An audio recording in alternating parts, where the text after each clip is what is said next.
right here in the theater from a very fabulous and very informative talk from our Beyond the Podium speaker. I'm really thrilled to be here on the ship today with you and doing the first of the celebrity activities with you and talking about one of my favourite subjects in Australia, Tasmanian wine, which is what we're going to do today. And we'll be having some other talks that you'll see throughout the sessions, throughout the week, the days as we're cruising, and I hope you can join me for those as well. That's the Tamar Valley Stony Rise. It's actually named after a surf break in Robe in South Australia, which is not far from Kangaroo Island where we'll be going. And that's their new cellar door. I haven't seen that in the flesh yet, so I'll have to get down to see that one. Joseph Cromie. Joseph was one of the early immigrants that I mentioned in the 50s. Fabulous restaurant. It's just in Launceston, so it's very easy to visit, very easy to see, taste the wines. Great place to go. He's to the House of Arras, and I remember trying Arras years ago, and I've just watched it develop, and they have some brilliant late disgorge. So that means that the yeast and everything stays in the bottle for perhaps 10 years, and then right before it's going to market, they disgorge it. So it has lots of flavour.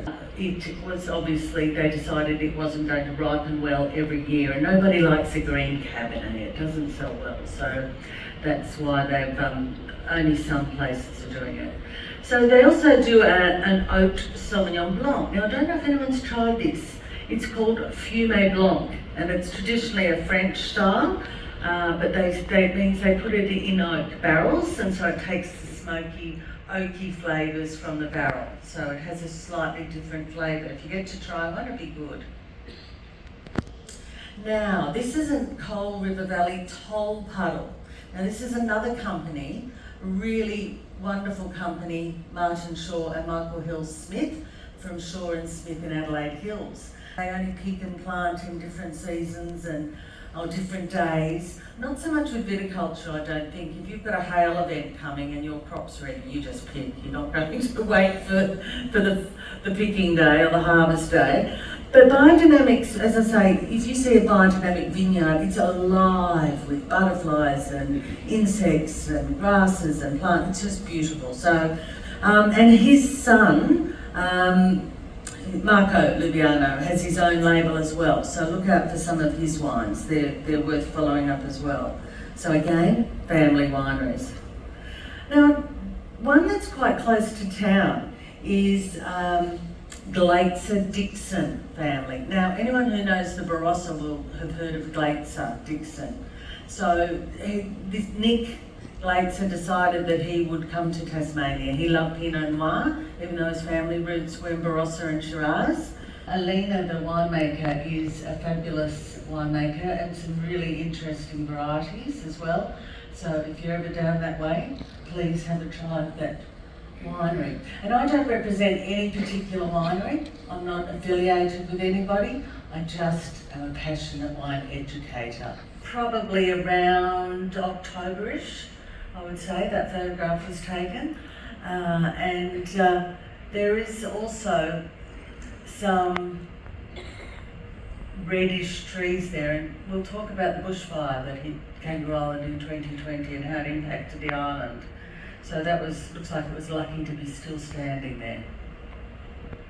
It's Australia's third largest island, so it is substantial, and it's mainly agricultural. So we'll find that most of the wineries are on that northeast corner of Kangaroo Island, between Penneshaw, where we'll land tomorrow, and Kingscote. So they're around there. So I thought that was an interesting shot in to show you the cuteness and also the weather. Now there is about 65% humidity, of course. You're around the ocean, it's going to be humid. It does put a little bit of disease pressure on. There's things like mildews and molds like botrytis that can become an issue. So they do things like leaf plucking and different trellising systems to keep them a little bit higher and not as overhanging, so the breeze can dry the leaves and prevent any disease coming in. Of course, sometimes they may choose to use some chemicals but they really in Australia are veering away from that. So especially in the smaller boutique regions like Kangaroo Island. But just at the end of that street, you can just see down the bottom past that Norfolk Island pine, that's the ocean. So, you know, it's a very oceany, very maritime climate. And you can also see here, the vines here. And that's the Bay of Shoals winery, and that's going right down to the ocean. Looking over, the boats are looking over it there. So, yes, it's not that common to have wineries that close to the ocean, but it is beautiful. So this is the Southern Ocean Lodge.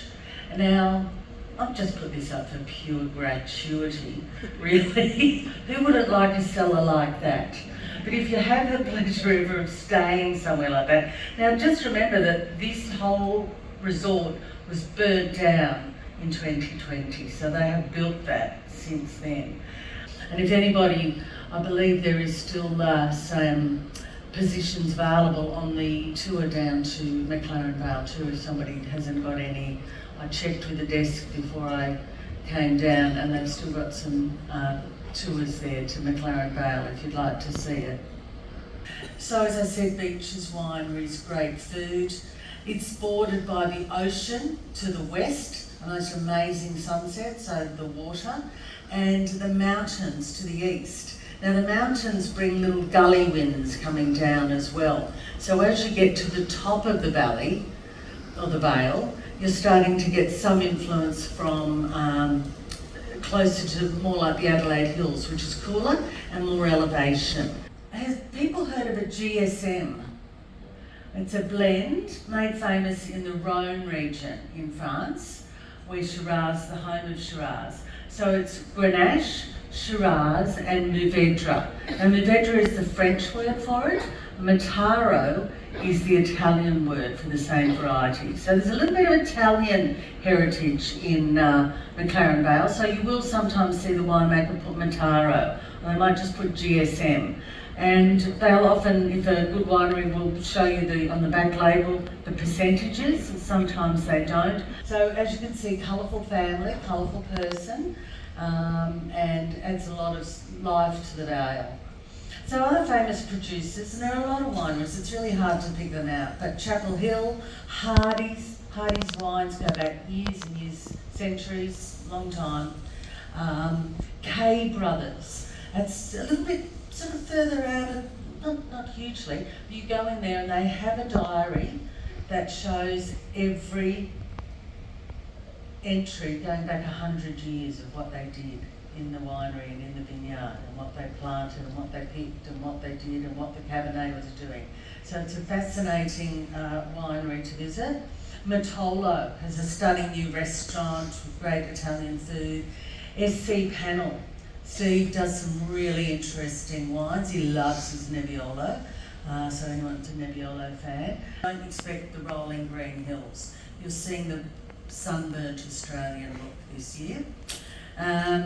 The altitude is up to 422 metres, and of course frost is never a problem with all the breeze. So they're classic varieties. They do Cabernet, Shiraz, Sauvignon Blanc, Chardonnay, and a little bit of Pinot, and it'd be interesting to see how the Pinot goes down there, being that cooler climate. And again, they do Tempranillo, Fiano, Arnay, which is a lovely Italian white variety, actually comes from the Piemonte region up north, and elegant styles reflecting that cooler climate.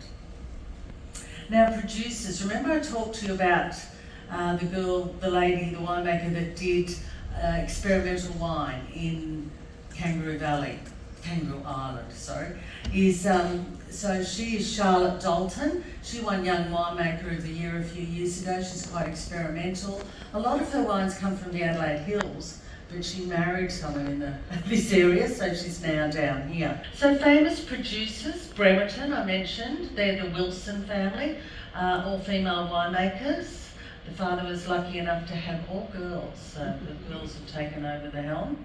Then we've got our lovely Grenache, and unfortunately we saw some beautiful old vines. The Grenache, you remember the photograph there of the pioneers, they just grew it in a little bush. A vine doesn't naturally just go upwards, it's the trellising that does that.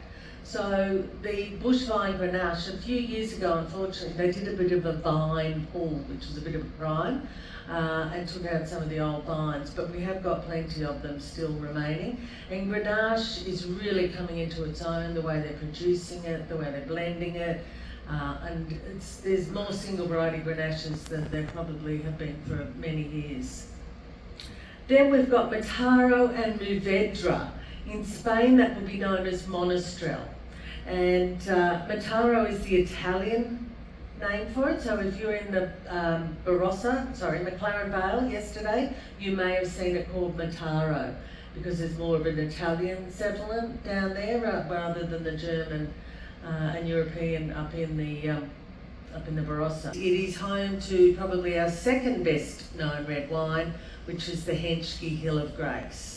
That is that's up there, right up there with Grange as far as price. And that's the Henschke vineyard. Henschke started in the Barossa first of all, and then they planted in Eden later on with natural wine. So when they start a fermentation, the fermentation will just be yeast from the fruit and from the cellar door or the winery itself, not from an inoculation. They don't filter, they don't fine. They may not look exactly the same colour and clarity as other wines that you're common with, but the Basket Ranges is an area in the Adelaide Hills that is very well known for this particular style of wine, very experimental, and by doing that they learn ways that we can produce wine more naturally without commercial risk of losing the vines. So history, again, goes back from 1840, 1900. There was up to 225 different wineries there at the time. 1970s and 80s saw a resurrection there. You can see by some of the older buildings, lots of historic buildings up there in the Adelaide Hills. I've really enjoyed sharing wine with you today, and I really hope that you enjoy Kangaroo Island and when you get on to Adelaide. It's a beautiful part of the world, so enjoy your cruise and enjoy today. Thank you.